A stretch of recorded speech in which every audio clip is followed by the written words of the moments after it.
दोस्तों नमस्कार।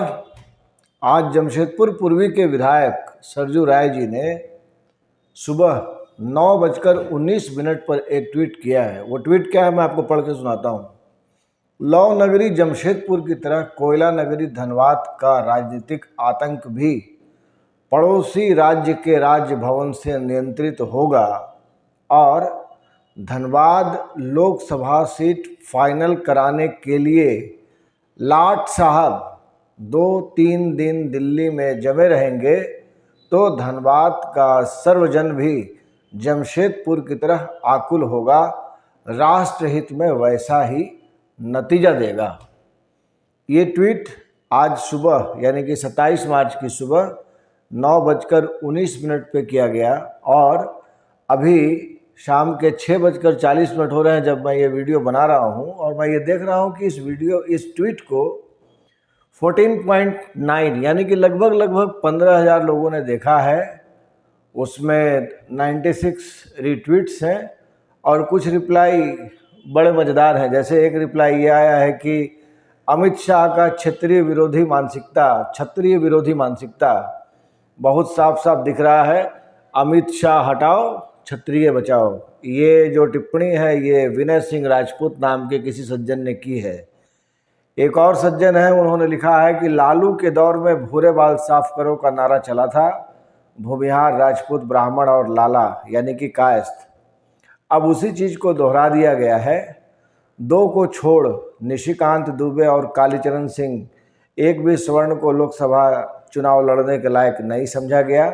ये है ओबीसी वाली राजनीति, जवाब करारा मिलेगा। इस तरह के बहुत सारे कमेंट्स हैं। इसका जब गुणा भाग किया गया तो ये बात समझ में आई कि अभी 4 दिन पहले जो लिस्ट जारी हुई है भारतीय जनता पार्टी की, उसमें 50 से ज़्यादा मामले में आरोपी कई बार जेल जा चुके ढुल्लू महतो की बात हुई है।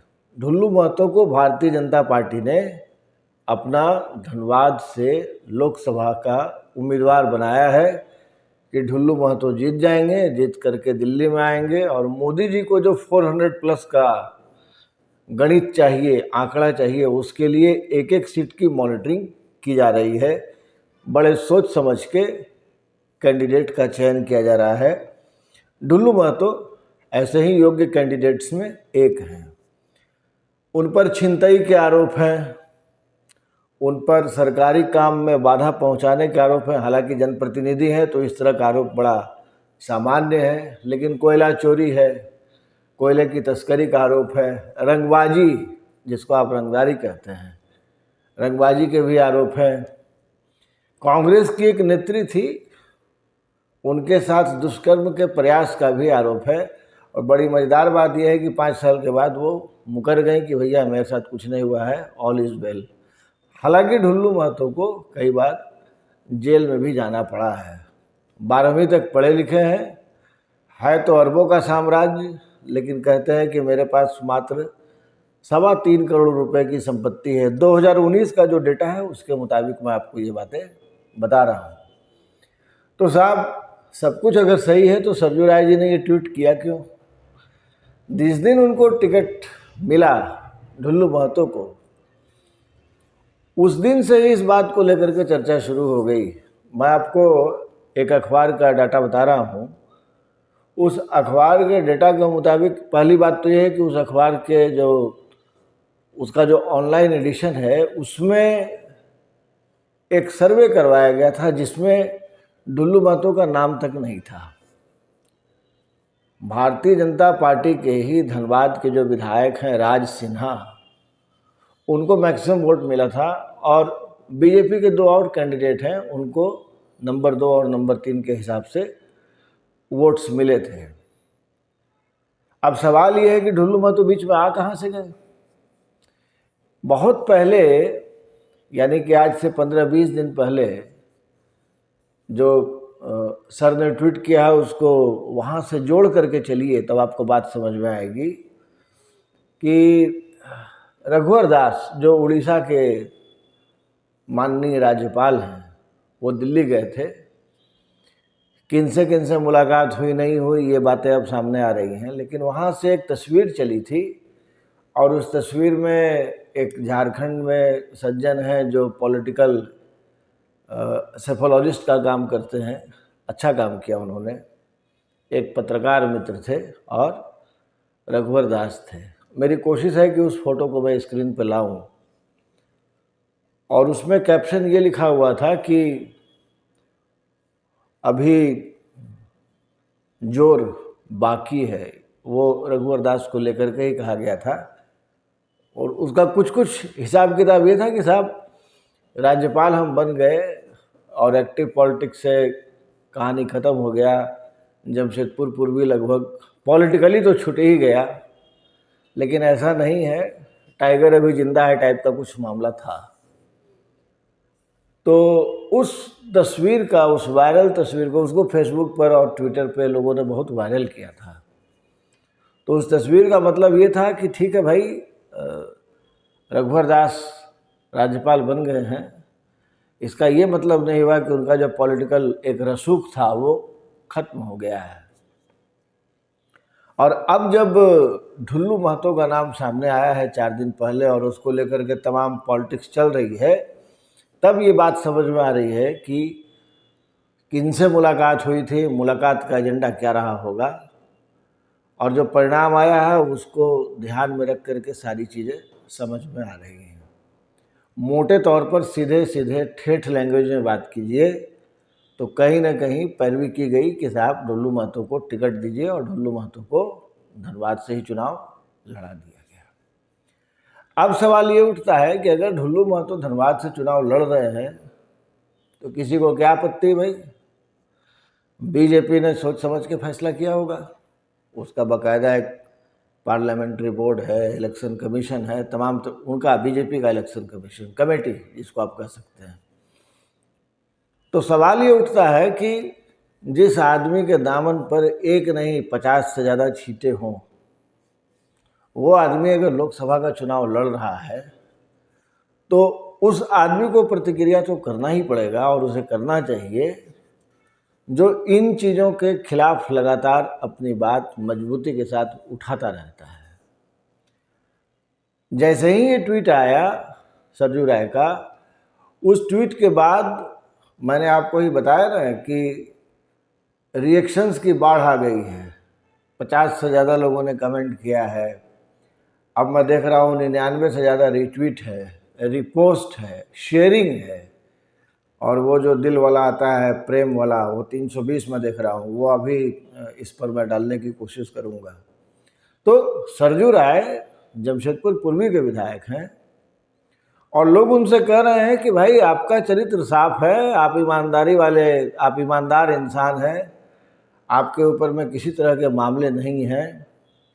हम लोग ढुल्लू महतो जैसा दागदार उम्मीदवार धनबाद लोकसभा में नहीं चाहते हैं, आप आइए और आकर के चुनाव लड़िए। ये सोशल मीडिया पे चल रहा है। नवंबर में झारखंड विधानसभा का भी चुनाव होना है और इस बीच में ये डेवलपमेंट चलना शुरू हुआ है।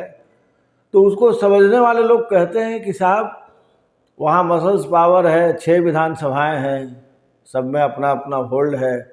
ढुल्लू महतो के बारे में कहा जाता है कि वो मारपीट के मास्टर हैं, गुंडागर्दी करते हैं। अब गुंडागर्दी करने वाला आदमी अगर दिल्ली में जाएगा तो उसकी स्थिति क्या बनेगी? विद्रोही 24.com के जो संपादक हैं वो है कृष्ण बिहारी मिश्र। उन्होंने सरजू राय के इस ट्वीट को लेकर क्या लिखा है थोड़ा ध्यान दीजिएगा, मैं आपको पढ़कर सुनाता हूँ। सरजू राय का यह ट्वीट पूरे राजनीतिक क्षेत्र में धमाल मचा रहा है। सरजू राय ने तो एक तरह से भविष्यवाणी ही कर दी कि जिस प्रकार जमशेदपुर पूर्वी की जनता ने रघुवर दास को हराकर उनकी सारी राजनीतिक उछल कूद पर विराम लगा दी थी, वैसे ही आने वाले दिनों में धनबाद लोकसभा से ढुल्लू महतो को लोकसभा का चुनाव लड़ाने वाली भाजपा को भी जल्द ही दुर्दिन देखने पड़ेंगे। सरजू राय ने ढुल्लू महतो को राजनीतिक आतंक की संज्ञा देकर सही ही किया है। जब से ढुल्लू महतो को भाजपा ने टिकट देने का ऐलान किया है तब से धनबाद का पूरा संभ्रांत वर्ग, व्यापारी वर्ग इस ऐलान से सहमा हुआ है।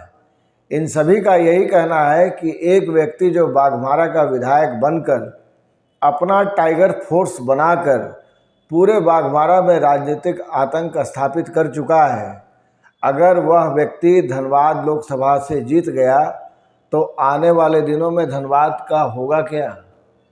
ये डर है। धनबाद में जो बिजनेस क्लास है वो डरता है। क्यों? क्योंकि हफ्ता वसूली, रंगबाजी, धमकी, मारपीट, ये आरोप हैं।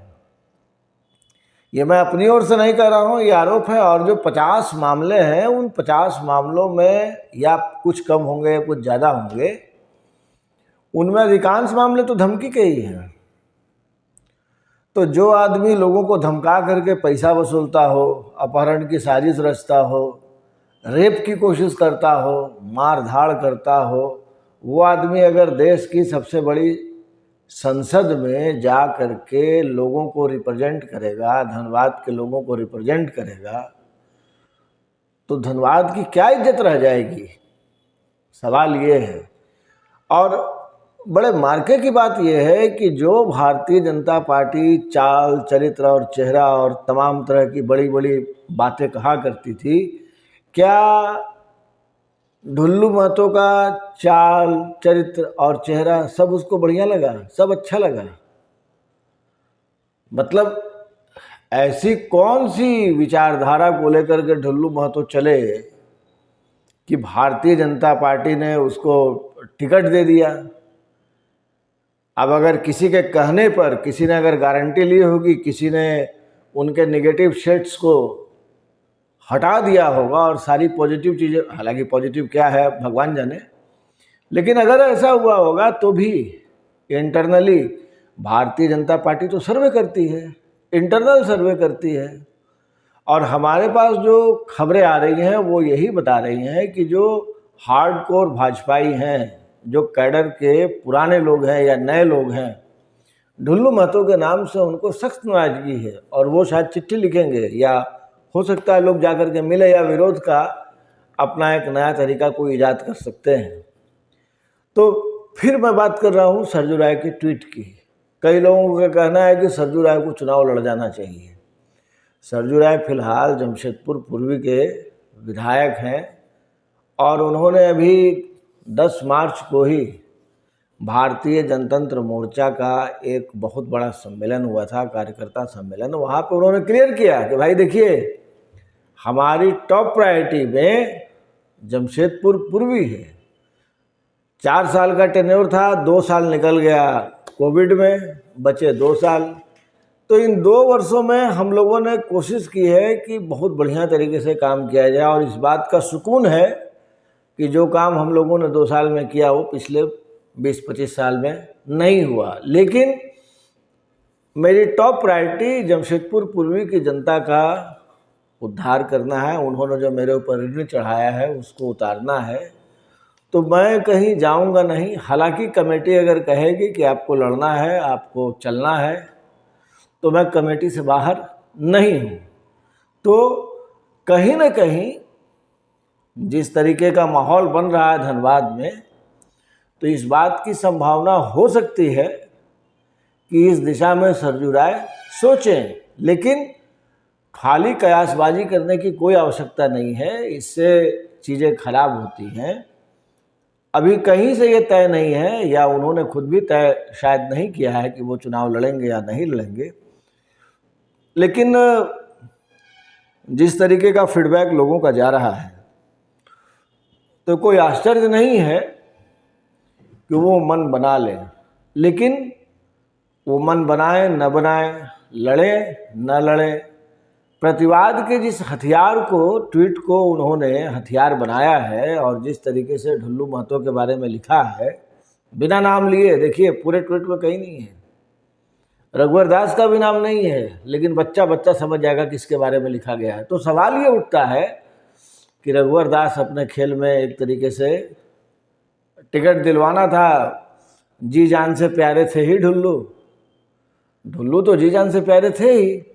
रघुवर दास खुद यहाँ 20-25 साल विधायक रहे हैं। 20-25 वर्षों में जमशेदपुर पूर्वी की क्या स्थिति बनी है ये कोई भी आदमी जमशेदपुर पूर्वी को आज से 5 साल पहले और आज की तारीख में आकर के कंपेरिजन कर लेगा, उसको बहुत सारी बातें समझ में आ जाएंगी। तो कुल मिलाकर के झारखंड में खास करके धनबाद का जो पॉलिटिकल हिसाब किताब है ये गरमाया हुआ है। आने वाले दिनों में बहुत सारे अपडेट्स आपको मैं दूंगा, बने रहिए हमारे साथ। धन्यवाद।